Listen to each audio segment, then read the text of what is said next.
Synchronous dynamic random access memory is dynamic random access memory that is synchronized with the system bus. Classic DRAM has an asynchronous interface, which means that it responds as quickly as possible to changes in control inputs. SDRAM has a synchronous interface, meaning that it waits for a clock signal before responding to control inputs and is therefore synchronized with the computer's system bus. The clock is used to drive an internal finite state machine that pipelines incoming commands. The data storage area is divided into several banks, allowing the chip to work on several memory access commands at a time, interleaved among the separate banks. This allows higher data access rates than with asynchronous DRAM. Pipelining means that the chip can accept a new command before it has finished processing the previous one. In a pipelined write, the write command can be immediately followed by another command, without waiting for the data to be written to the memory array. In a pipelined read, the requested data appears after a fixed number of clock cycles after the read command, clock cycles during which additional commands can be sent. This delay is called the SDRAM latency and is an important performance parameter. SDRAM is widely used in computers. After the original SDRAM, further generations of double data rate RAM have entered the mass market to DDR, DDR2, DDR3 and DDR4, with the latest generation released in second half of 2014.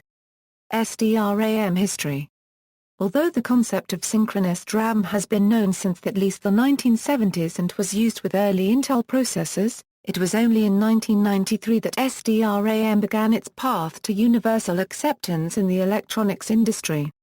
In 1993, Samsung introduced its KM48SL2000 synchronous DRAM, and by 2000, SDRAM had replaced virtually all other types of DRAM in modern computers, because of its greater performance. SDRAM latency is not inherently lower than asynchronous DRAM. Indeed, early SDRAM was somewhat slower than contemporaneous burst EDO DRAM due to the additional logic. The benefits of SDRAM's internal buffering come from its ability to interleave operations to multiple banks of memory, thereby increasing effective bandwidth. Today, virtually all SDRAM is manufactured in compliance with standards established by JEDEC, an electronics industry association that adopts open standards to facilitate interoperability of electronic components.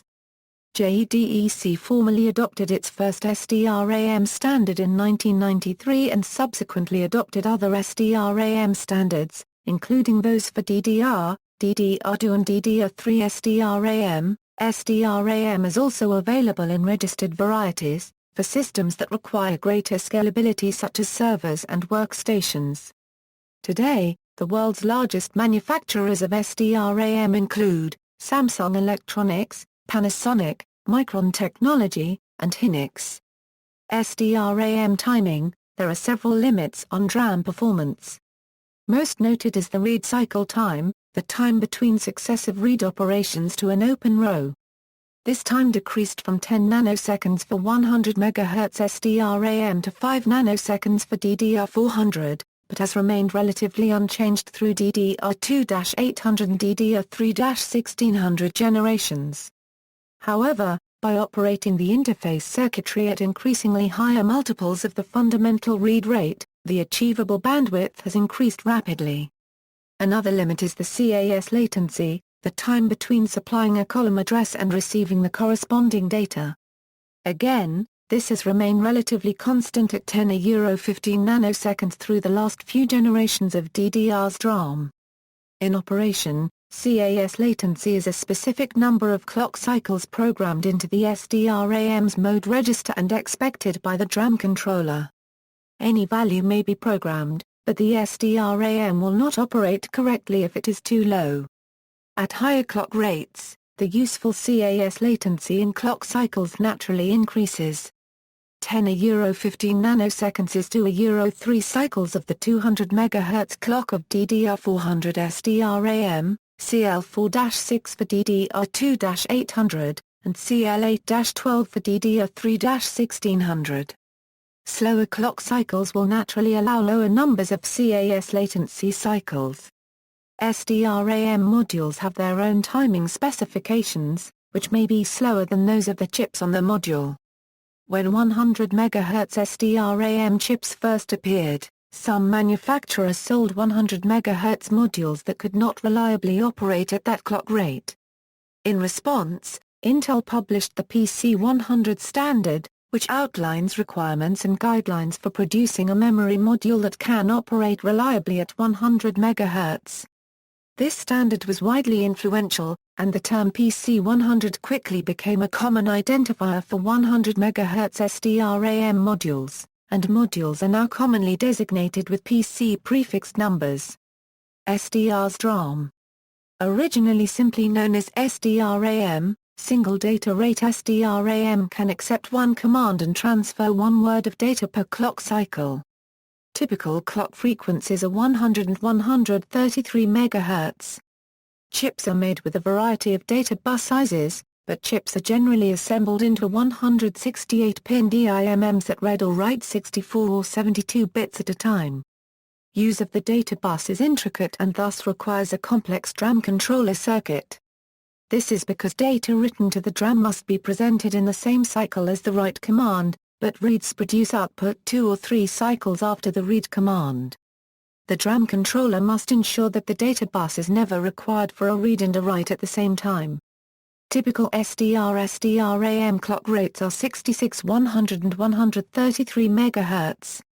Clock rates up to 150 MHz were available for performance enthusiasts. SDRAM control signals all commands are timed relative to the rising edge of a clock signal. In addition to the clock, there are 6 control signals, mostly active low, which are sampled on the rising edge of the clock, CKE clock enable. When this signal is low, the chip behaves as if the clock has stopped. No commands are interpreted and command latency times do not elapse. The state of other control lines is not relevant. The effect of this signal is actually delayed by one clock cycle. That is, the current clock cycle proceeds as usual, but the following clock cycle is ignored, except for testing the CKE input again. Normal operations resume on the rising edge of the clock after the one where CKE is sampled high. Put another way, all other chip operations are timed relative to the rising edge of a mask clock. The mask clock is the logical and of the input clock and the state of the CKE signal during the previous rising edge of the input clock. /CS chip select. When this signal is high, the chip ignores all other inputs, and acts as if an OP command is received. DQM data mask. When high, these signals suppress data I/O. When accompanying write data, the data is not actually written to the DRAM. When asserted high 2 cycles before a read cycle, the read data is not output from the chip. There is one DQM line per 8 bits on AX16 memory chip or DIMM. Command signals, /AS row address strobe. Despite the name, this is not a strobe, but rather simply a command bit. Along with /CAS and /WE, this selects one of 8 commands. /CAS column address strobe. Despite the name, this is not a strobe, but rather simply a command bit. Along with /AS and /WE, this selects one of 8 commands. /WE write enable. Along with /AS and /CAS, this selects one of 8 commands. This generally distinguishes read-like commands from write-like commands.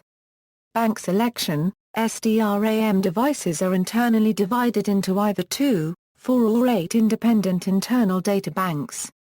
1 to 3 bank address inputs are used to select which bank a command is directed toward. Addressing. Many commands also use an address presented on the address input pins.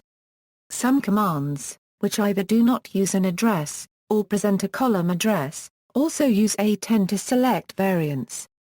Commands. The commands are defined as follows: all SDRAM generations use essentially the same commands, with the changes being, additional address bits to support larger devices, additional bank select bits, wider mode registers, additional extended mode registers. DDR2 deletes the burst terminate command.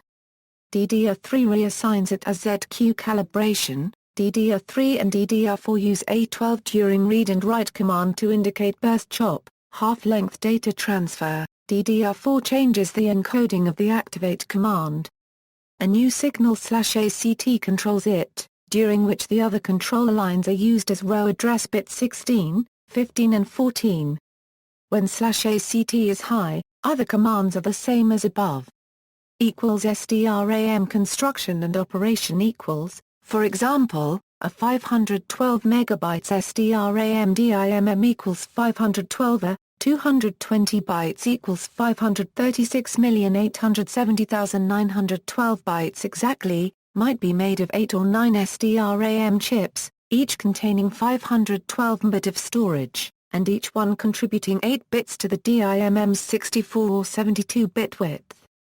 A typical 512-bit SDRAM chip internally contains 4 independent 16 MB memory banks. Each bank is an array of 8,192 rows of 16,384 bits each. A bank is either idle, active, or changing from one to the other. The active command activates an idle bank. It presents a 2-bit bank address and a 13-bit row address, and causes a read of that row into the bank's array of all 16,384 column sense amplifiers. This is also known as opening the row. This operation has the side effect of refreshing the dynamic memory storage cells of that row. Once the row has been activated or opened, read and write commands are possible to that row. Activation requires a minimum amount of time, called the row-to-column delay, or TRCD, before reads or writes to it may occur. This time, rounded up to the next multiple of the clock period, specifies the minimum number of wait cycles between an active command and a read or write command. During these wait cycles, additional commands may be sent to other banks. Because each bank operates completely independently, both read and write commands require a column address. Because each chip accesses 8 bits of data at a time, there are 2048 possible column addresses, thus requiring only 11 address lines. When a read command is issued, the SDRAM will produce the corresponding output data on the DQ lines in time for the rising edge of the clock a few clock cycles later, depending on the configured Cas latency. Subsequent words of the burst will be produced in time for subsequent rising clock edges. A write command is accompanied by the data to be written driven onto the DQ lines during the same rising clock edge. It is the duty of the memory controller to ensure that the SDRAM is not driving read data onto the DQ lines at the same time that it needs to drive write data onto those lines. This can be done by waiting until a read burst has finished, by terminating a read burst, or by using the DQM controller line. When the memory controller needs to access a different row, it must first return the bank's sense amplifiers to an idle state, ready to sense the next row. This is known as a pre-charge operation, or closing the row. A pre-charge may be commanded explicitly, or it may be performed automatically at the conclusion of a read or write operation. Again, there is a minimum time, the row pre-charge delay, TRP, which must elapse before the bank is fully idle and it may receive another activate command. Although refreshing a row is an automatic side effect of activating it, there is a minimum time for this to happen, which requires a minimum row access time TRAS delay between an active command opening a row, and the corresponding pre-charge command closing it. This limit is usually dwarfed by desired read and write commands to the row, so its value has little effect on typical performance. Command interactions equals, the no operation command is always permitted, while the load mode register command requires that all banks be idle, and a delay afterward for the changes to take effect. The auto-refresh command also requires that all banks be idle, and takes a refresh cycle time TRFC to return the chip to the idle state.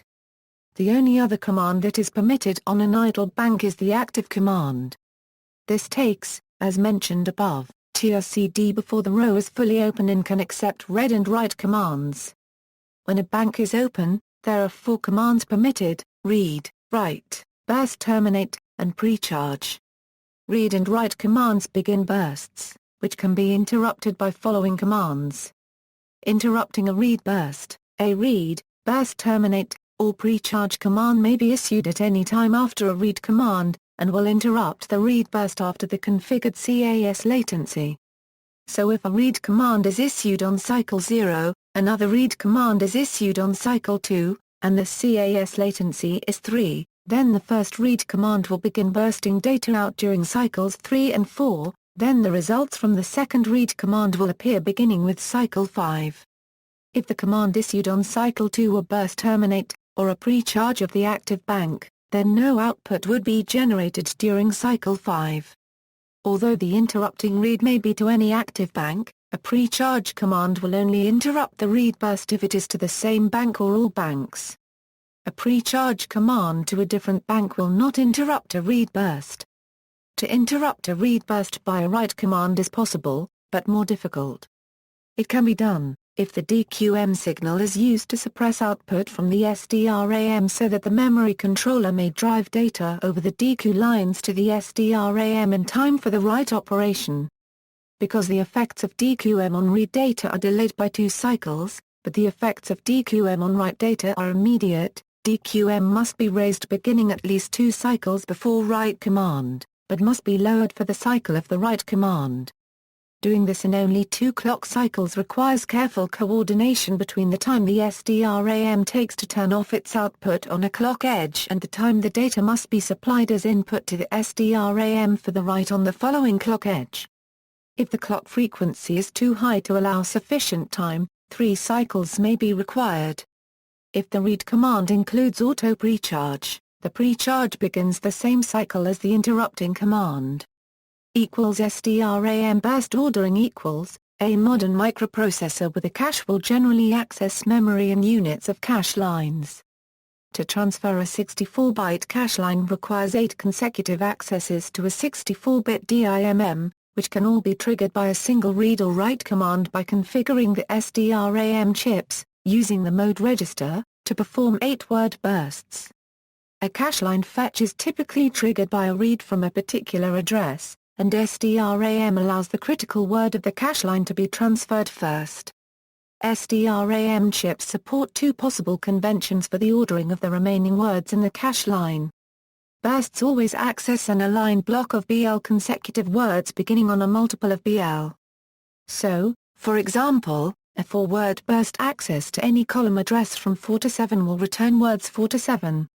The ordering, however, depends on the requested address, and the configured burst type option, sequential or interleaved.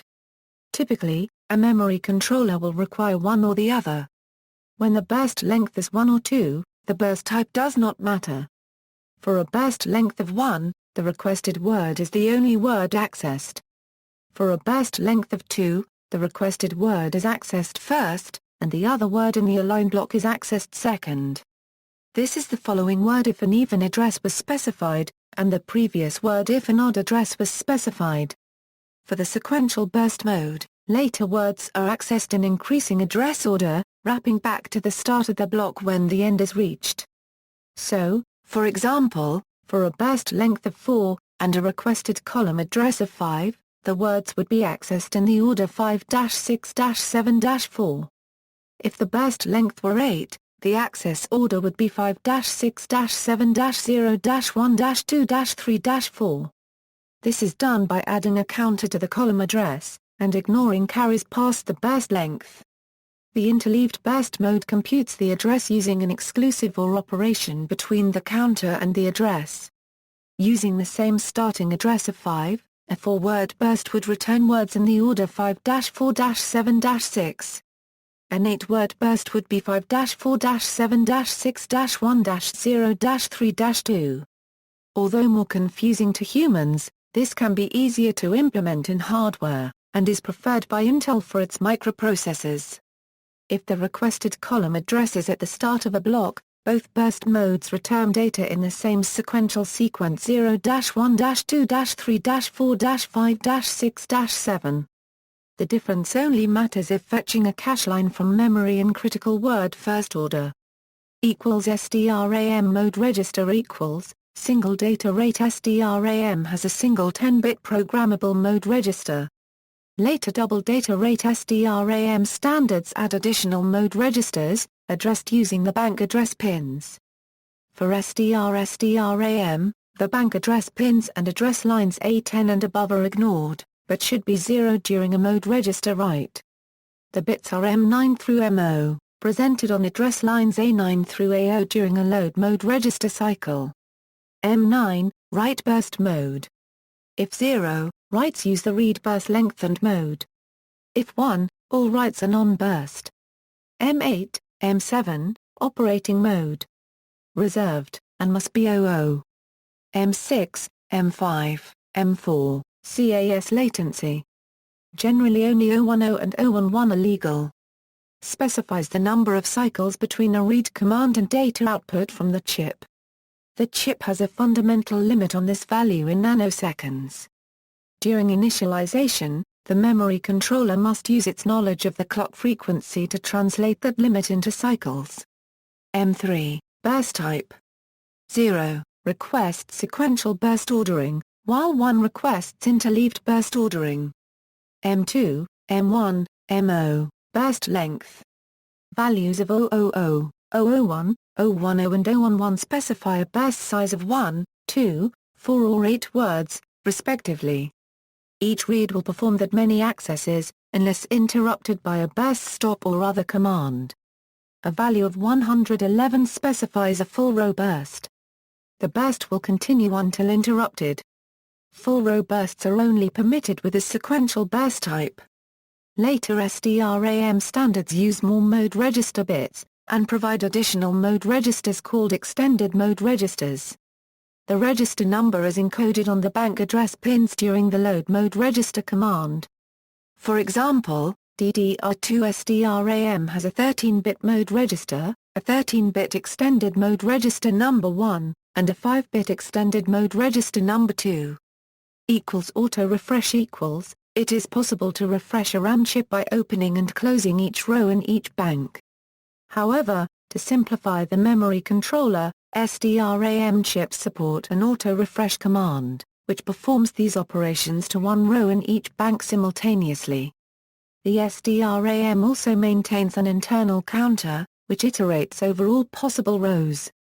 The memory controller must simply issue a sufficient number of auto-refresh commands every refresh interval.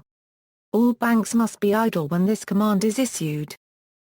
Low power modes equals, as mentioned, the clock enable input can be used to effectively stop the clock to an SDRAM. The CKE inputs is sampled each rising edge of the clock, and if it is low, the following rising edge of the clock is ignored for all purposes other than checking CKE. As long as CKE is low, it is permissible to change the clock rate, or even stop the clock entirely. If CKE is lowered while the SDRAM is performing operations, it simply freezes in place until CKE is raised again. If the SDRAM is idle when CKE is lowered, the SDRAM automatically enters power down mode, consuming minimal power until CKE is raised again. This must not last longer than the maximum refresh interval Tref, or memory contents may be lost. It is legal to stop the clock entirely during this time for additional power savings. Finally, if CKE is lowered at the same time as an auto-refresh command is sent to the SDRAM enters self-refresh mode. This is like power down, but the SDRAM uses an on-chip timer to generate internal refresh cycles as necessary. The clock may be stopped during this time. While self-refresh mode consumes slightly more power than power down mode, it allows the memory controller to be disabled entirely, which commonly more than makes up the difference. SDRAM designed for battery-powered devices offers some additional power-saving options. One is temperature-dependent refresh. An on-chip temperature sensor reduces the refresh rate at lower temperatures, rather than always running it at the worst-case rate. Another is selective refresh, which limits self-refresh to a portion of the DRAM array. The fraction which is refreshed is configured using an extended mode register. The third, implemented in mobile DDR and LPDDR2 is deep power down mode, which invalidates the memory and requires a full reinitialization to exit from.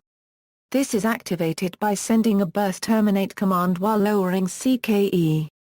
DDR SDRAM Prefetch Architecture equals, DDR-SDRAM employs Prefetch Architecture to allow quick and easy access to multiple data words located on a common physical row in the memory. The Prefetch Architecture takes advantage of the specific characteristics of memory accesses to DRAM. Typical DRAM memory operations involve three phases: byte line precharge, row access, column access. Row access is the heart of a read operation, as it involves the careful sensing of the tiny signals in DRAM memory cells. It is the slowest phase of memory operation. However, once a row is read, subsequent column accesses to that same row can be very quick, as the sense amplifiers also act as latches. For reference, a row of a 1-bit DDR3 device is 2048 bits wide, so internally 2048 bits are read into 2048 separate sense amplifiers during the row access phase. Row accesses might take 50 nanoseconds, depending on the speed of the DRAM, whereas column accesses of an open row are less than 10 nanoseconds. Traditional DRAM architectures have long supported fast column access to bits on an open row. For an 8-bit wide memory chip with a 2048-bit wide row, accesses to any of the 256 data words on the row can be very quick, provided no intervening accesses to other rows occur. The drawback of the older fast column access method was that a new column address had to be sent for each additional data word on the row. The address bus had to operate at the same frequency as the data bus. Prefetch Architecture simplifies this process by allowing a single address request to result in multiple data words. In a prefetch buffer architecture, when a memory access occurs to a row, the buffer grabs a set of adjacent data words on the row and reads them out in rapid-fire sequence on the I/O pins, without the need for individual column address requests. This assumes the CPU wants adjacent data words in memory, which in practice is very often the case. For instance, when a 64-bit CPU accesses a 16-bit wide DRAM chip, it will need 4 adjacent 16-bit data words to make up the full 64 bits. A 4N prefetch buffer would accomplish this exactly. An 8N prefetch buffer on an 8-bit wide DRAM would also accomplish a 64-bit transfer. The prefetch buffer depth can also be thought of as the ratio between the core memory frequency and the I/O frequency. In an 8N prefetch architecture, the I/Os will operate 8 times faster than the memory core. Thus a 200 MHz memory core is combined with I/Os that each operate 8 times faster. If the memory has 16 I/Os, the total read bandwidth would be 200 MHz x 8 data words access x 16 I/Os equals 25.6 gigabits per second, or 3.2 gigabytes per second. Modules with multiple DRAM chips can provide correspondingly higher bandwidth. Each generation of SDRAM has a different prefetch buffer size. DDR-SDRAM's prefetch buffer size is 2N, DDR2-SDRAM's prefetch buffer size is 4N, DDR3-SDRAM's prefetch buffer size is 8N, DDR4-SDRAM's prefetch buffer size is 8N. Generations of SDRAM equals SDR-SDRAM equals. This type of SDRAM is slower than the DDR variants, because only one word of data is transmitted per clock cycle. But this type is also faster than its predecessors EDO-RAM and FPM-RAM, which took typically 2 or 3 clocks to transfer one word of data. Equals DDR1, SDRAM equals. While the access latency of DRAM is fundamentally limited by the DRAM array, DRAM has very high potential bandwidth because each internal read is actually a row of many thousands of bits. To make more of this bandwidth available to users, a double data rate interface was developed. This uses the same commands, accepted once per cycle, but reads or writes 2 words of data per clock cycle. The DDR interface accomplishes this by reading and writing data on both the rising and falling edges of the clock signal. In addition, some minor changes to the SDR interface timing were made in hindsight, and the supply voltage was reduced from 3.3 to 2.5 V. As a result, DDR-SDRAM is not backwards compatible with SDR's DRAM. DDR-SDRAM doubles the minimum read or write unit. Every access refers to at least 2 consecutive words. Typical DDR-SDRAM clock rates are 133, 166 and 200 MHz, generally described as DDR266, DDR333 and DDR400. Corresponding 184-pin DIMMs are known as PC2100, PC2700 and PC3200. Performance up to DDR550 is available for a price. DDR2 SDRAM equals. DDR2 SDRAM is very similar to DDR SDRAM, but doubles the minimum read or write unit again, to 4 consecutive words. The bus protocol was also simplified to allow higher performance operation. This allows the bus rate of the SDRAM to be doubled without increasing the clock rate of internal RAM operations. Instead, internal operations are performed in units 4 times as wide as SDRAM. Also, an extra bank address pin was added to allow 8 banks on large RAM chips.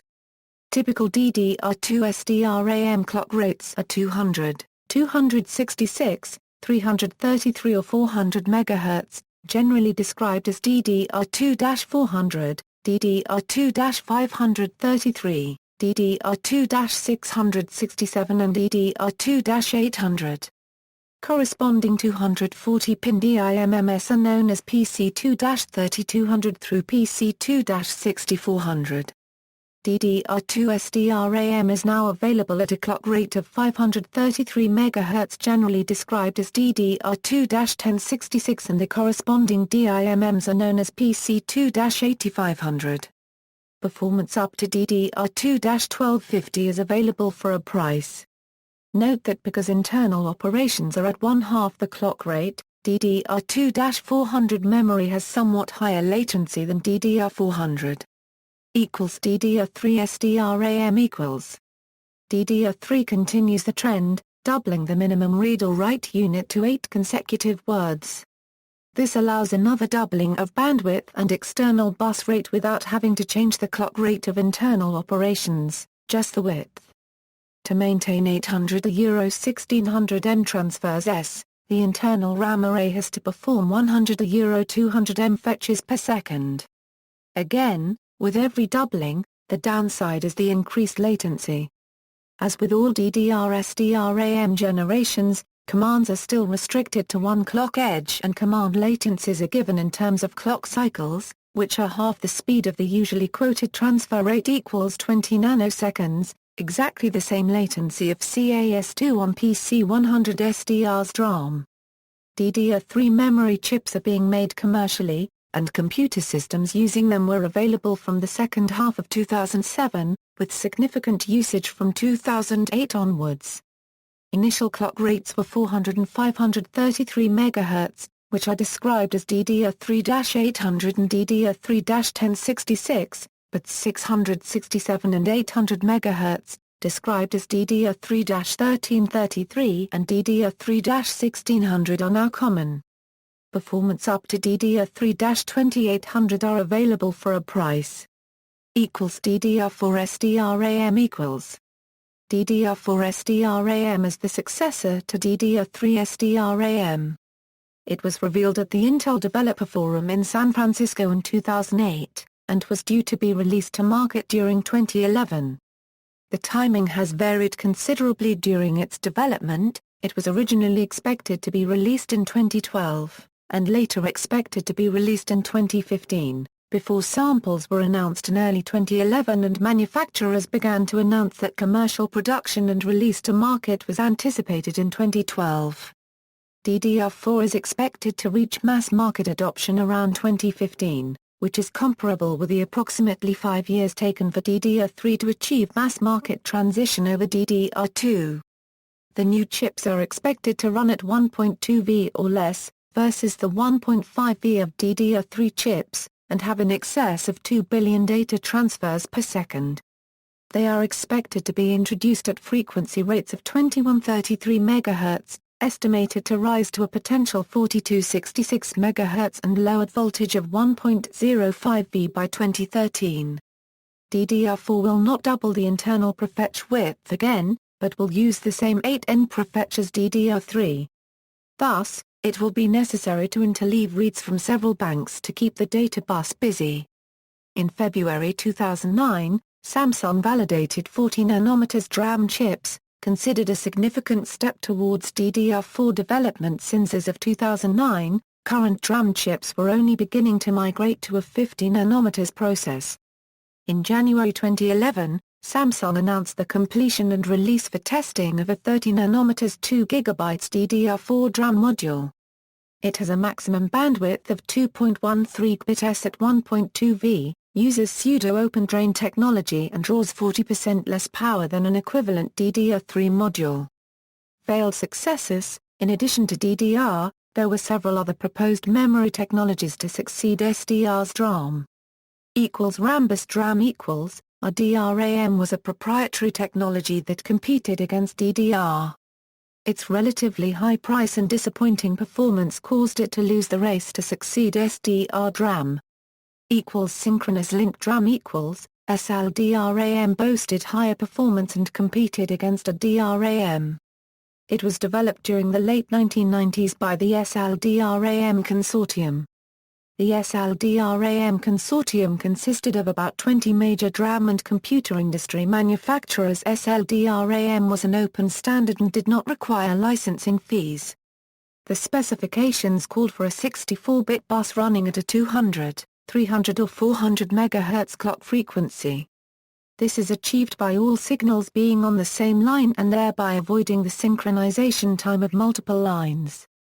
Like DDR's DRAM, SLDRAM uses a double-pumped bus, giving it an effective speed of 400, 600, or 800 MTS. SLDRAM used an 11-bit command bus to transmit 40-bit command packets on 4 consecutive edges of a differential command clock. Unlike SDRAM, there were no per-chip select signals. Each chip was assigned an ID when reset, and the command contained the ID of the chip that should process it. Data was transferred in 4 or 8-word bursts across an 18-bit data bus, using one of 2 differential data clocks.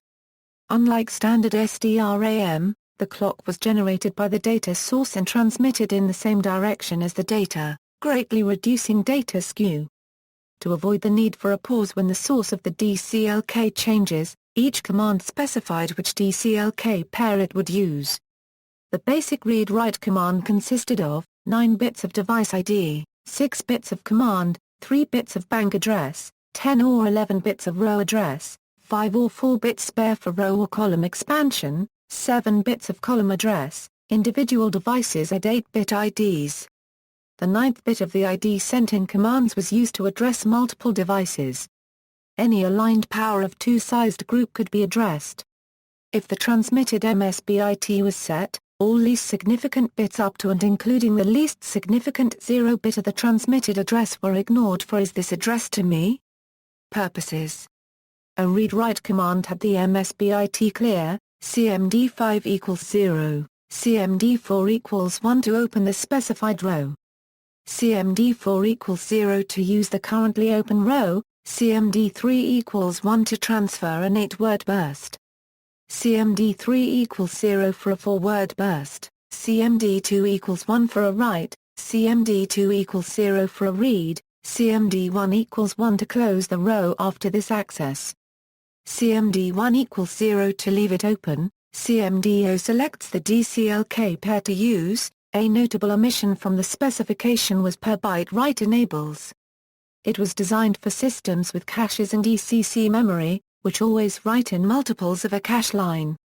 Additional commands opened and closed rows without a data transfer, performed refresh operations, read or wrote configuration registers, and performed other maintenance operations.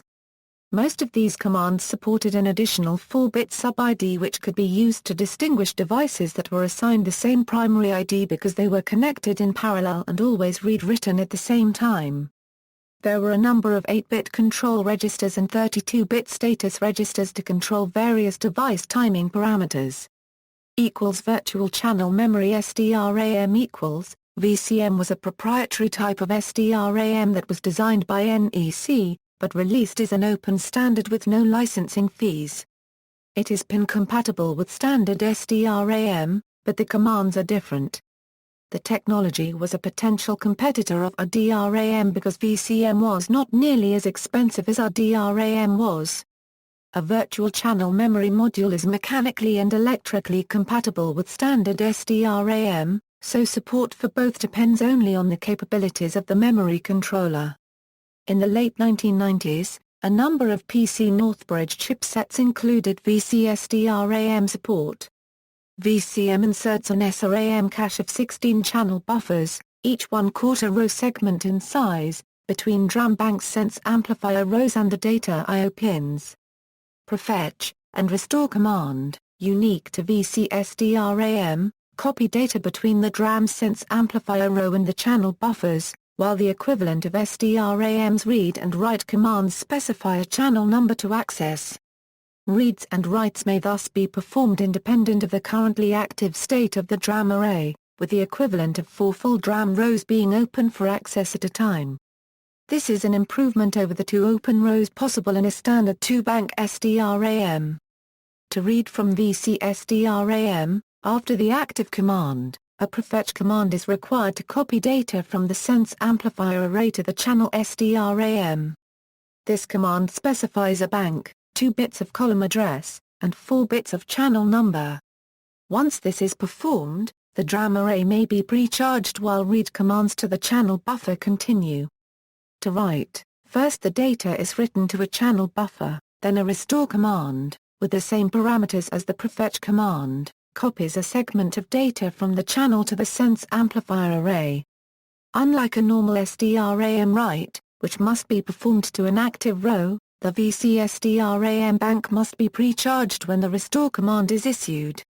An active command immediately after the restore command specifies the DRAM row completes the write to the DRAM array. There is, in addition, a 17th dummy channel, which allows writes to the currently open row. It may not be read from, but may be prefetched to, written to, and restored to the sense amplifier array. Although normally a segment is restored to the same memory address as it was prefetched from, the channel buffers may also be used for very efficient copying or clearing of large, aligned memory blocks. Additional commands prefetch a pair of segments to a pair of channels, and an optional command combines prefetch, read, and pre-charge to reduce the overhead of random reads. The above are the JEDEC standardized commands. Earlier chips did not support the dummy channel or pair prefetch, and used a different encoding for pre-charge. A 13-bit address bus, as illustrated here, is suitable for a device up to 128-bit. It would have 2 banks, each containing 8192 rows and 8192 columns. Thus, row addresses are 13 bits, segment addresses are 2 bits, and 8 column address bits are required to select 1 byte from the 2048 bits in a segment. See also, GDDR and its subtypes GDDR2, GDDR3, GDDR4, and GDDR5, SDRAM latency, list of device bandwidths, serial presence detect, EEPROM with timing data on SDRAM modules, SDRAM tutorial, Flash website built by Tel Aviv University students, a concise but thorough review of SDRAM architecture terminology and command timing dependencies in high-performance DRAM system design constraints and considerations, a master thesis from the University of Maryland. References. External links, Everything you always wanted to know about SDRAM, but were afraid to ask, August 2010, AnandTech, Understanding RAM Timings, May 2011, Hardware Secrets.